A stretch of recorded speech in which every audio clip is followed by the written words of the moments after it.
Hello dear student, अगर आप हमारा वीडियो आज देख रहे हैं या 10 दिन के बाद देख रहे हैं या इस पूरे 2026 में कभी भी मेरा आप वीडियो देख रहे हैं, अगर आप बिहार बोर्ड का तैयारी करते हैं तो दो चर वाले राशि समीकरण से जितने भी ऑब्जेक्टिव आएंगे वो इसी क्लास से आने वाले हैं, क्योंकि मैं जितने भी PYQ है उसे मैं आज सॉल्व करने वाला हूं। तो आप मेरा वीडियो कभी भी देख रहे 2027 में, आपको घबराने का बात नहीं है। आप इस वीडियो को देखिए, आपका पूरा ऑब्जेक्टिव अगर दो चर वाले राशि समीकरण से आएंगे तो वो यहीं से आएंगे डियर स्टूडेंट। तो आप इस बात को याद रखें।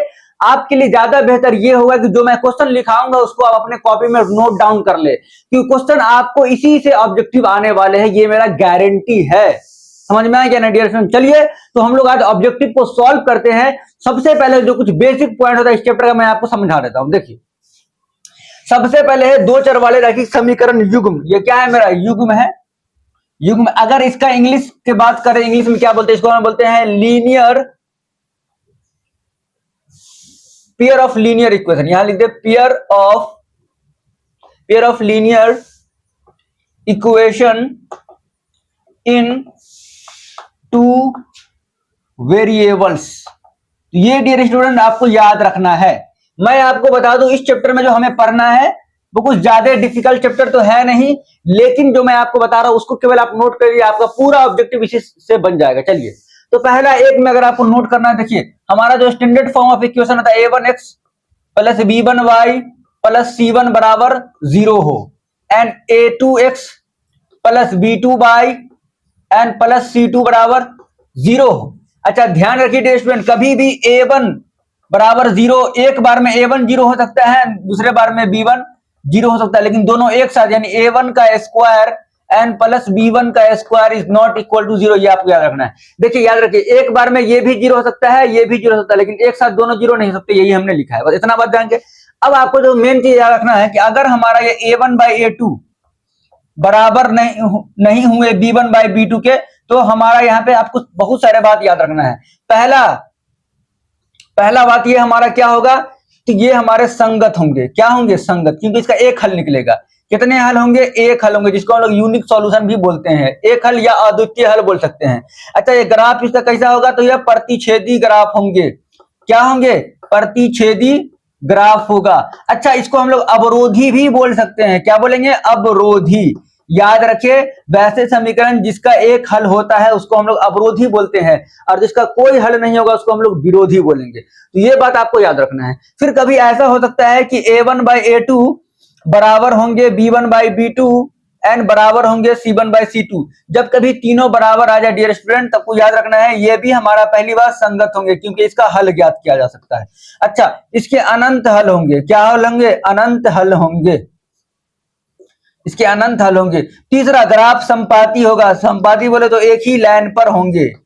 अच्छा चौथा बात कि ये हमारा आश्रित होगा। क्या होगा? आश्रित। ये सब बात आप याद कर लीजिएगा। अगर पचमे की बात करें कि अगर हमारा a1 बाई a2 बराबर हो जाए b1 बाई b2 के एंड बराबर नहीं हो c1 बाई c2 के डियर स्टूडेंट, तो हमारा इस सिचुएशन में क्या होने वाला है? तो आप अगर याद रखना चाहें तो याद रख सकते हैं। इस सिचुएशन में जो हमारा पहला होगा ये हमारा असंगत होगा। क्या होगा? असंगत, क्योंकि इसे कोई हल नहीं होंगे।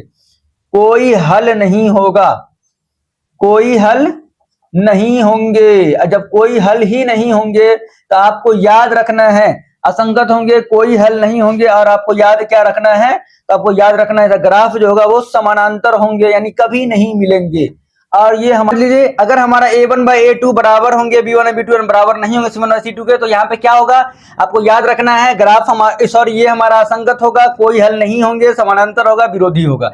ये बात आपको याद रखना है। बस इसी चैप्टर का पूरा जो सार है बस यही 3 पॉइंट है। इसके बाद इस चैप्टर में आपको कहीं प्रॉब्लम नहीं होने वाले हैं। तो चलिए मैं अब स्टार्ट कर रहा हूं। जितने भी बिहार बोर्ड में प्रीवियस ईयर में क्वेश्चन आए उसको मैं आज सॉल्व करने जा रहा हूं, तो आप बिल्कुल नजरें बोर्ड पे बनाए रखिए। देखिए तो चलिए पहला क्वेश्चन जो मैं सॉल्व करने जा रहा हूं वो कुछ इस प्रकार है। क्वेश्चन नंबर 1 है, आप लोग लिख भी सकते हैं कॉपी में कि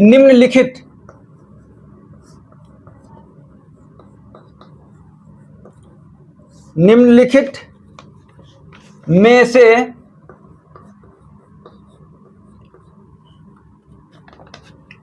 कौन x माइनस 2y बराबर 0 तथा 2x प्लस 4y बराबर 10 का हल है। और ऑप्शन नंबर ए है हमारा x बराबर 2 y बराबर 1, 2 माइनस 1 0, तो दूना 4। ऑप्शन नंबर हमारा बी है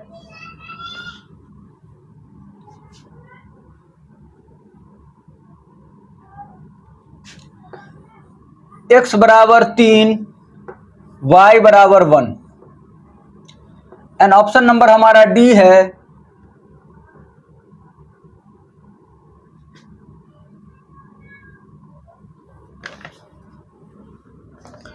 ऑप्शन नंबर जो हमारा डी है वो है x बराबर 3 y बराबर -1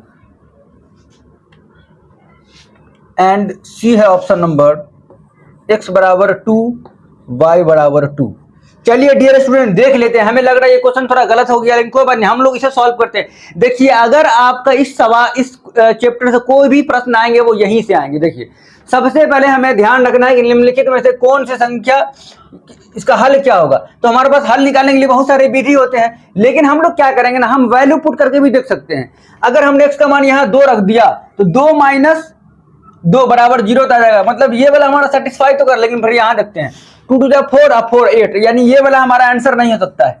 उसके बाद ये रखते हैं x बराबर अगर 3 रखेंगे, यहाँ पे लग रहा है 1 है, हाँ सॉरी x माइनस 2 बराबर यहाँ पे क्या है 1 है। तो देखिए x का मान अगर 3 रख दिए तो ये 3 हो गया, -2 इंटू y बराबर क्या हो जाएंगे 1। ये तो हमारा ऑप्शन सही लग रहा है। फिर यहाँ देखिए x का मान अगर 3 रखेंगे 3 दूना 6, y का मान अगर 1 रख देंगे 6 4 10, बिल्कुल हमारा ऑप्शन नंबर बी जो है डियर स्टूडेंट वो बिल्कुल सही आंसर है। हम लोग क्या करेंगे, जब भी हमें ऐसा क्वेश्चन मिलेगा या तो आप सॉल्व कर लीजिए किसी भी विधि से, विलोपन विधि, प्रतिस्थापन विधि या वज्र गुणन विधि, लेकिन हमें ध्यान रखना है कि हम कैसे पुट करेंगे। इसको पुट करके आप सेटिस्फाई कर लीजिए। देखिए x माइनस 2y बराबर क्या 1 है ना, तो आप ऐसा वैल्यू पुट कर लीजिए बराबर 1 आ जाना चाहिए। तो इसका वैल्यू अगर हम 3 पुट कर लिए -2 गुने 1 बराबर कितना आ गया 1।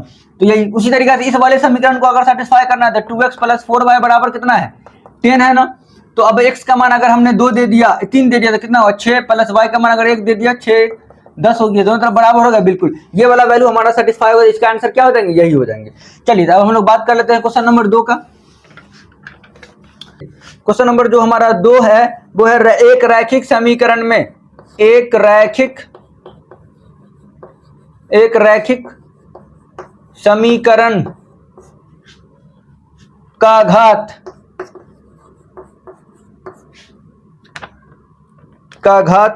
होगा, कितना होगा ये बताइए। तो ऑप्शन नंबर ए है हमारा 0, 2, सी में है 1 एंड डी में है नॉन ऑफ दी। तो देखिए डियर स्टूडेंट एक रैखिक समीकरण है, रैखिक समीकरण हम किसको बोले, देखिए ax प्लस b, इसी को हम लोग रैखिक समीकरण बोलते हैं। इसमें x का घात कितना है 1 है, तो कितना हो जाएगा 1। ऑप्शन नंबर सी हमारा राइट आंसर होंगे। अब अगर हम बात करें क्वेश्चन नंबर 4 का,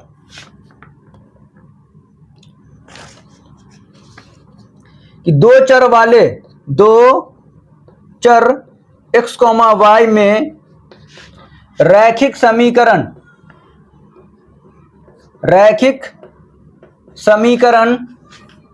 9x plus B Y, sorry ये ax है, ax plus B Y plus C बराबर 0 के कितने अधिकतम मान होंगे, कितने अधिकतम मान होंगे। तो ये डियर स्टूडेंट हमें बताना है। ऑप्शन नंबर ए जो है इसका 1 है, बी जो है वो 2 है, सी जो है वो इनफाइनाइट है एंड डी है इसमें नॉन ऑफ दीज। दोस्तों ये हमारा क्या है क्वेश्चन दिया हुआ है। सबसे पहले हम समझने हैं दो चर वाले x y में रैखिक समीकरण ax प्लस बी वाई बराबर c बराबर 0 के कितने अधिकतम मान होंगे। तो ध्यान रखिए जब भी हमारा मान लेते हैं कि 5x प्लस 4 y बराबर अगर 7 दे रखा तो इसके अनंत हल होंगे। x का मान रखते जाइएगा, y का मान निकल जाएंगे, तो मैक्सिमम से कितना हल होगा इनफाइनाइट, यानी कि अनंत हल होंगे।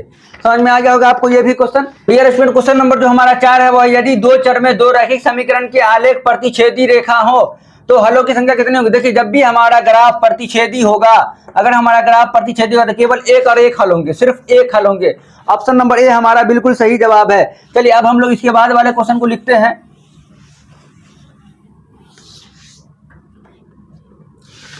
देखिए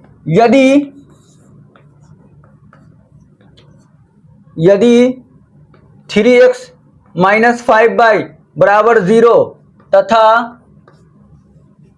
9x प्लस 15y बराबर 0 तो x तथा y के मान क्या होंगे? x तथा y के मान क्या होंगे?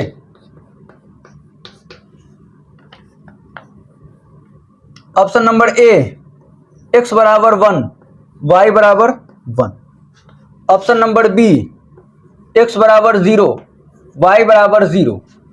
ऑप्शन नंबर सी x बराबर 3 y बराबर 0 and option number D x बराबर 0 y बराबर 5। ये हम बता रहे हैं। इसका क्या क्या होगा आंसर आप बताइए। सबसे पहले मैं आपसे कहना चाहता हूं इसका आंसर अगर आप चाहें, देखिए ये हमारा 3x माइनस 5y बराबर क्या है? 0 है, समझ में आ गया। उसी तरीके से क्या है? 9x प्लस 15y बराबर 0 है। एक तरीका क्या है कि आप इसे हल कर लिए और हल करने के बाद इसको आप निकाल सकते हैं। लेकिन देखिए हमें क्या लाना है? बराबर 0 लाना है ना। तो हम लोग क्या करते हैं ना, x और y का वैल्यू अगर एक बार 1 पुट करेंगे तो ये कभी 0 आ सकता है? नहीं आएगा। अगर 3 पुट करेंगे तो कभी 0 आएगा? नहीं आएगा, क्योंकि एक तो नंबर बच ही जाएगा। इसका मतलब हमें x का मान भी क्या चाहिए? 0 और y का मान भी क्या चाहिए? 0, तभी ना 0 आएगा। देखिए 3 गुने 0 कितना होगा? 0 माइनस 5 गुने 0 कितना होगा? 0। 0 माइनस 0 बराबर क्या हो जाएंगे? 0। उसी तरीके से यहाँ भी हमें 0 लाना है तो 9 इंटू 0 0 हो जाएगा, 15 इंटू y 0 हो जाएगा। तो ये हमारा ऑप्शन नंबर बी है। हम लोग क्वेश्चन को हमेशा ऑप्शन से करने की कोशिश करेंगे, क्योंकि अगर आप निकालने जाएंगे तो आपका गलती होने का चांस भी है और टाइम भी बहुत ज्यादा लगेगा, इसलिए हम लोग ऑप्शन से देखेंगे। तो मेरा ऑप्शन नंबर क्या है? बी सही है। अब देखिए क्वेश्चन नंबर जो हमारा 6 है, रैखिक समीकरण युग्म हमें दे रखा है। रैखिक समीकरण युग्म दे रखा है कि 2x माइनस 3y प्लस 2 बराबर 0, 6x माइनस 9y प्लस 5 बराबर 0 के कितने हल होंगे?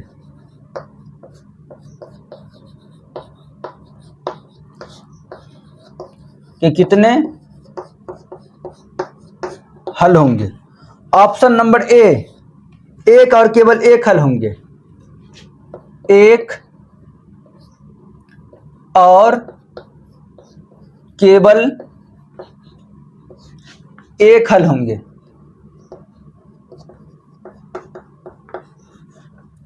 ऑप्शन नंबर बी कोई हल नहीं होगा।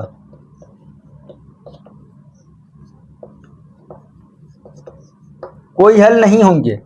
और option number C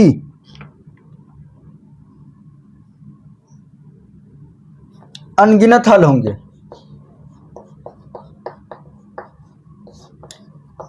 and option number जो हमारा डी होगा वो नॉन ऑफ दीज हो जाएंगे। अब बताइए इसे हम लोग कैसे सॉल्व करें? देखिए ये हमारा दे रखा है रैखिक समीकरण युग्म जो है ये हमें इतना दे रखा है एंड ये हमें ये दे रखा है, तो कितने हल होंगे? सबसे पहले हमें निकालना होगा a1। a1 बराबर कितना है? 2। b1 बराबर कितना है? -3। और c1 बराबर कितना है? 2। a2 बराबर कितना है? 6। b2 बराबर कितना है? -9। c2 बराबर कितना है? 5। a1 बाई a2 क्या हो जाएंगे? 2/6 बोले तो 1/3। फिर उसी तरीके से b1 बाई b2 -3 अपॉन में -9 ये हमारा क्या जाएगा? 1/3। उसके बाद अगर c1 बाई c2 की बात करें तो ये हमारा क्या जाएगा? 2/5। अब बताइए क्या हमारा दो ठो पार्ट बराबर है, तीसरा बराबर नहीं है? मतलब कि हमारा a1 बाई a2 बराबर है b1 बाई b2 के, बट बराबर नहीं है c1 बाई c2 के। तो ऐसा जब भी होता है तो उसका कोई हल नहीं होता है, कोई हल नहीं होगा, क्यों? ग्राफ हमारा क्या हो जाएगा? पैरेलल ग्राफ होंगे। तो इसके सिचुएशन में कभी कहीं टकराएगा नहीं, तो कोई हल नहीं होगा। तो ये हमारे क्वेश्चन नंबर 7 है। देखिए मैं आपको फिर से बता रहा हूं, क्वेश्चन आपका यहीं से आएगा। अगर बिहार बोर्ड में इस चैप्टर से क्वेश्चन आता है तो आपका क्वेश्चन यहीं से आएगा, इसी वीडियो से। चलिए अब हम लोग बात कर लेते हैं इसके बाद।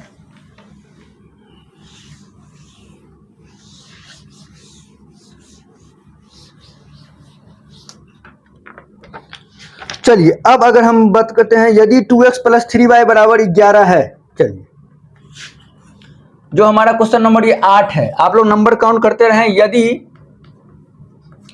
2x प्लस 3y बराबर अगर 11 है और 2x माइनस 4y बराबर माइनस 24, तो x बराबर हमारा दे रखा है 2, y बराबर 4। ये हमारा ऑप्शन नंबर ए है। ऑप्शन नंबर बी की बात किया जाए तो x बराबर है -2 एंड y बराबर है 5। एंड ऑप्शन नंबर सी की बात किया जाए तो x बराबर है -3 एंड y बराबर है 1।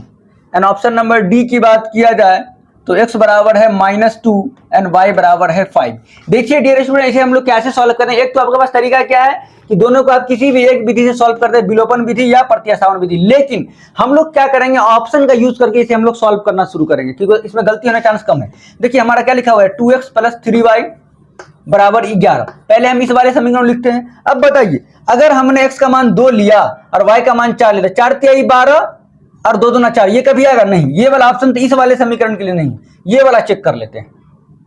तो बताइए अगर x का मान हम -2 दे देंगे तो ये हमारा हो जाएगा -4 प्लस, अगर y का मान 15 दे देंगे तो 3 दे देंगे, 5 दे देंगे तो 5 तिहाई 15, 15 माइनस 4 क्या 11। ये वाला समीकरण सही हो सकता है, लेकिन हमें इस वाले को भी सेटिस्फाई कराना है कि 2x माइनस 4y बराबर क्या -24 आ रहा है। तो 2x का वैल्यू क्या है -2 एंड -4 मल्टीप्लाई 5 बराबर -24 बिल्कुल आ रहा है। देखिए -4 -20 बराबर क्या आ जाएगा -24। तो हम लोग विदाउट क्वेश्चन को सॉल्व किए, हम लोग केवल ऑप्शन की मदद से भी हम लोग क्वेश्चन को सॉल्व कर सकते हैं। तो मेरा ऑप्शन नंबर बी सही होगा, सेटिस्फाई कर रहा है।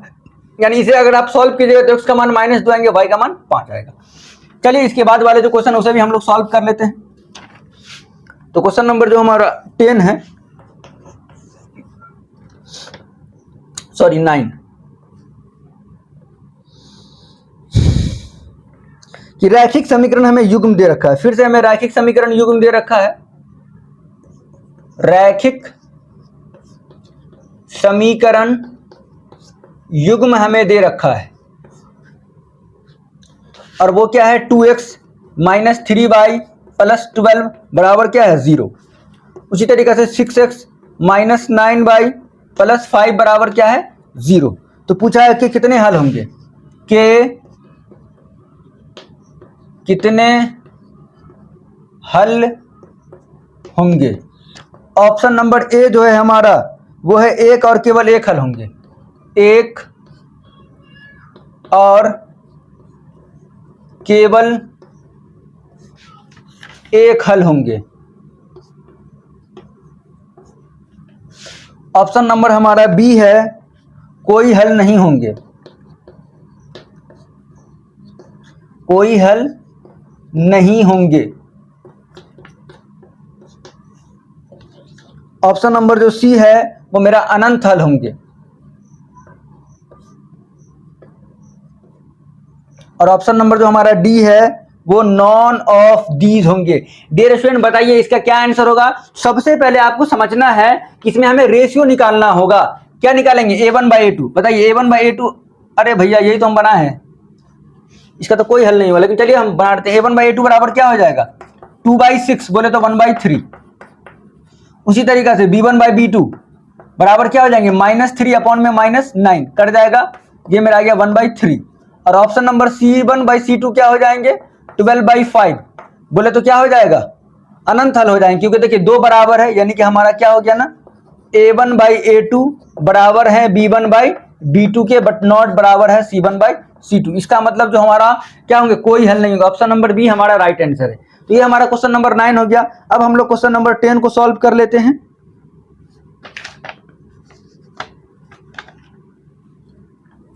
चलिए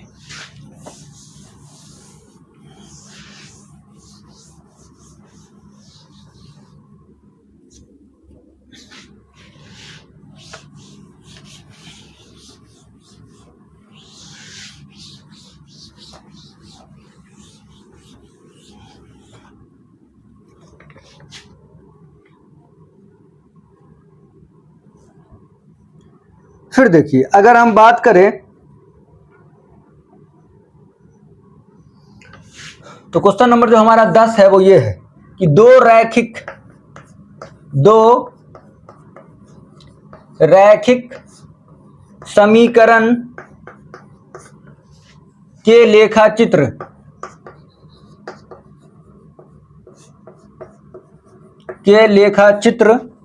यदि संपाती रेखाएं हैं तो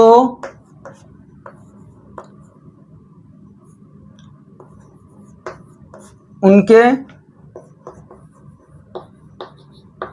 कितने हल होंगे? ऑप्शन नंबर ए, एक हल। एंड ऑप्शन नंबर बी, कोई हल नहीं।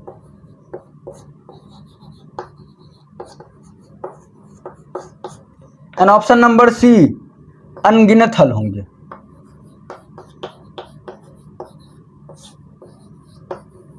And option number D, none of these. तो बताइए ये हमारा इसका आंसर क्या क्या होगा, आप बताइए। बोला है दो रेखाएं समीकरण के लेखाचित्र यदि संपाती रेखाएं हो तो उन्हें कितने हल होंगे? संपाती का मतलब क्या है बताइए। ये हमारा अगर ग्राफ है, ये अगर हमारा ग्राफ है डियर स्टूडेंट, तो अगर ये संपाती का मतलब क्या ना, अगर कोई मान लीजिए कोई लाइन दे रहा है तो इसी पे अगर दोनों लाइन जाएंगे, दोनों लाइन अगर इसी पे जाएंगे कहीं भी, मतलब दोनों एक ही दूसरे पे होंगे, उसी को हम लोग क्या बोलते हैं? संपाती। तो इसके तो अनेक हल होंगे। कितने हल? इसके तो अनेक हल हो सकते हैं। तो इसके क्या होंगे? अनगिनत हल होंगे। ऑप्शन नंबर सी हमारा राइट आंसर होगा। अब अगर हम बात कर ले क्वेश्चन नंबर 11 का, तो क्वेश्चन नंबर जो हमारा 11 है वो कुछ इस प्रकार है।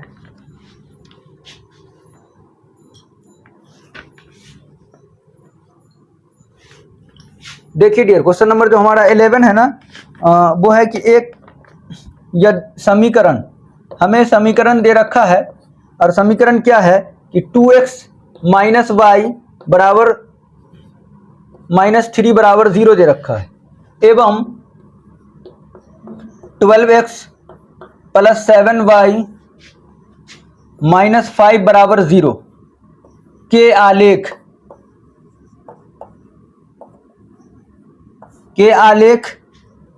किस प्रकार की सरल रेखा है? किस प्रकार की सरल रेखाएं हैं? चलिए मैं बता दूं इसकी सरल रेखाएं क्या क्या होगी। तो ऑप्शन जो हमारा ए है, संपाती सरल रेखा होंगे, संपाती सरल रेखा होंगे। फिर ऑप्शन नंबर जो हमारा बी है, समानांतर सरल रेखा होंगे, समानांतर सरल रेखा होंगे। ऑप्शन नंबर सी, प्रतिच्छेदी सरल रेखा होंगे।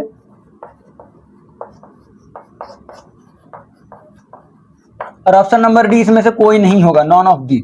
तो डियर स्टूडेंट इसका आंसर क्या होगा? देखिए सबसे पहले हम लोग मैच करते हैं।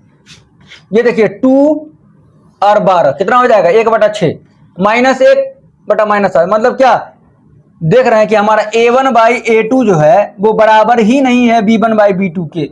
अगर आप निकालिएगा तो क्यों? क्योंकि a1/a2 कितना आएगा? 2/6 और ये मेरा आएगा 1/7। तो ये दोनों बराबर नहीं, इसका मतलब क्या होंगे? प्रतिच्छेदी होंगे। क्या हो जाएंगे? प्रतिच्छेदी। तो ये हमारा क्या रहा? Question number 11। अब हम लोग बात कर लेते हैं, ये सबसे इंपॉर्टेंट मुझे लग रहा है।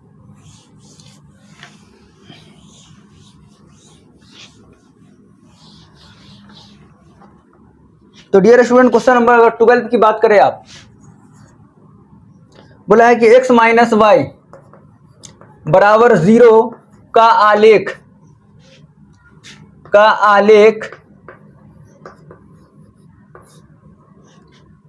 कैसी सरल रेखा होगी? कैसी सरल रेखा होगी? तो बताइए ऑप्शन जो हमारा ए है वो कुछ इस प्रकार है कि एक्स अक्ष के समानांतर, एक्स अक्ष के समानांतर होगी। ऑप्शन नंबर जो हमारा बी है वो वाई अक्ष के समानांतर होगी। और ऑप्शन नंबर जो हमारा सी है वो एक्स अक्ष के समानांतर होगी, मूल बिंदु से जाएगी, मूल बिंदु से जाती हुई। एंड ऑप्शन नंबर जो हमारा डी है वो नॉन ऑफ दी होगा। बताइए डियर स्टूडेंट इसका आंसर क्या होगा। सबसे पहले मैं बता दूं कि x माइनस वाई बराबर जो ग्राफ होगा, x माइनस वाई बराबर जो 0 है, तो मेरा क्या है x बराबर y। मतलब कि अगर हम लोग ग्राफ खींचते हैं तो x का मान अगर 1 होगा तो y का मान भी 1 होगा, x का मान अगर 2 होगा तो y का मान भी 2 होगा, x का मान 0 होगा तो y का मान भी 0 होगा। इसका मतलब हमारा ग्राफ कहां से, अगर x का मान 0 है तो y का मान भी 0, x का मान 1 y का मान भी 1, x का मान 2 y का मान 2। मतलब हमारा जो ग्राफ होगा वो मूल बिंदु से पास करेगा, मूल बिंदु से क्या होगा, पास करेगा। तो हमारा ऑप्शन नंबर सी हमारा राइट आंसर है। देख लीजिए वैल्यू पुट कर देखिए, अगर ऑप्शन 0 होगा तो 0 होगा, 1 होगा तो ये भी 1 होगा, 2 होगा तो ये भी 2 होगा, 3 होगा तो ये भी 3 होगा, 4 होगा तो ये भी 4 होगा। मतलब दोनों अगर बराबर होंगे तो ये हमारा तभी होगा जब हमारा ग्राफ क्या हो, मूल बिंदु से पास करे। मूल बिंदु से पास करेंगे तो ही हमारा ये आंसर होगा। तो 12 का आंसर नंबर सी आंसर सही है। चलिए अब हम लोग बात कर लेते हैं 13।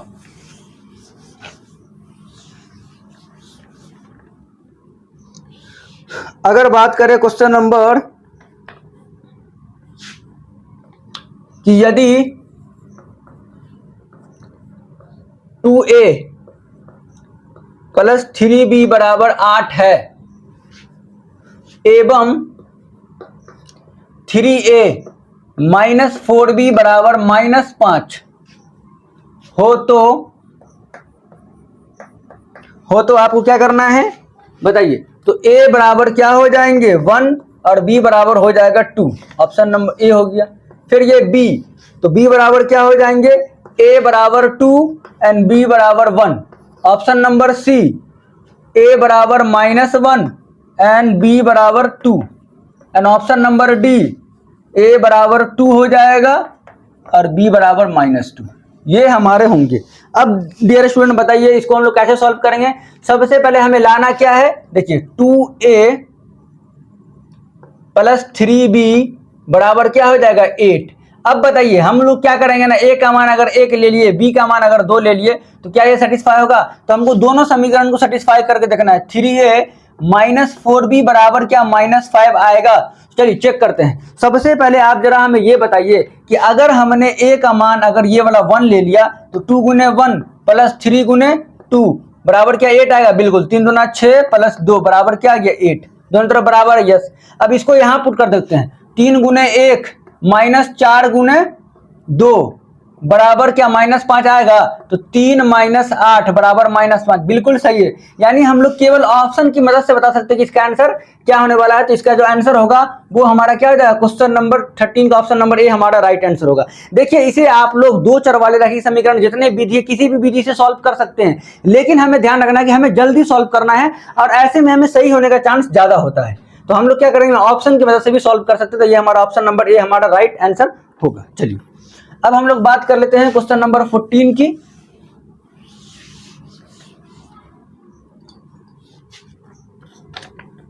रैखिक समीकरण युग्म।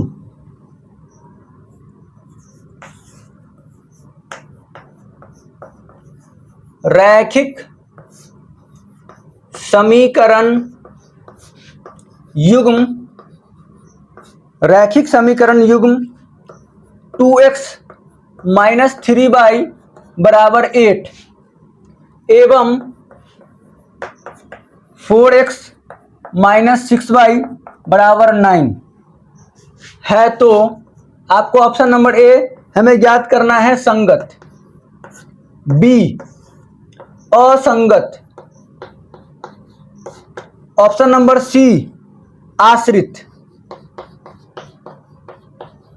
और option number D none of these होंगे। डियर स्टूडेंट बताइए इसका आंसर क्या होने वाला है। सबसे पहले मैं बता दूं कि इसको आप लोग भी इसे देखिए, सबसे पहले हमें संगत असंगत आश्रित करना है। तो पहले मैं बता दूं कि हमारा संगत होता क्या है। डियर स्टूडेंट अगर हमारा a1 बाई a2 बराबर रहे b1 बाई b2 एंड बराबर रहे c1 बाई c2 तो ये हमारा क्या होगा आश्रित। क्या हो जाएंगे, आश्रित। और ये हमारा संगत भी आश्रित भी होता है। फिर देखिए, अगर हमारा a1 बाई a2 बराबर नहीं होंगे b1 बाई b2 के, तो ये हमारा क्या होगा? संगत। क्या हो जाएंगे? संगत। अच्छा, अगर हमारा a1 बाई a2 बराबर होंगे b1 बाई b2 बट बराबर नहीं होंगे c1 बाई c2, तो हमारा क्या हो जाएगा? असंगत। क्या हो जाएगा? असंगत। बस अब आप निकाल लीजिए। कैसे निकालिएगा? ध्यान दीजिए, हमारा a1 बाई a2 कितना हुआ? देखिए, a1 बाई a2 2/4, 1/2 आ गया। b1 बाई b2 -3/6, -6 तो भी 1/2 आ गया। और c1 बाई c2 8/9, मतलब क्या है? 2 बराबर है, तीसरा बराबर नहीं है। 2 बराबर, तीसरा बराबर नहीं, ये वाला। तो ये हमारा क्या होगा? असंगत। क्या हो जाएंगे? असंगत। तो ये हमारा क्वेश्चन नंबर 14 हो गया। फिर हमारा दे रखा है क्वेश्चन, अच्छा ये तो हम ऑलरेडी सॉल्व कर रखे हैं। रैखिक समीकरण युग्म दे रखा है, अब पूछा है कि विरोधी है कि अवरोधी है। चलिए, अब जो हम लोग सॉल्व करेंगे बहुत इंपॉर्टेंट सवाल है।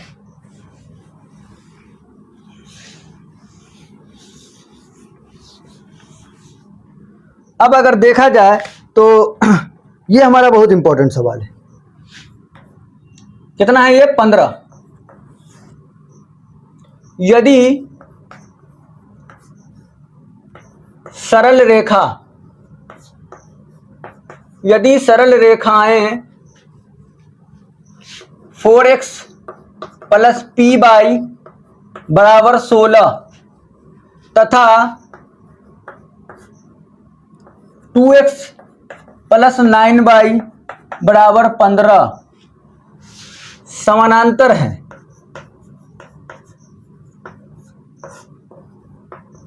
तो P का मान निकालें। P का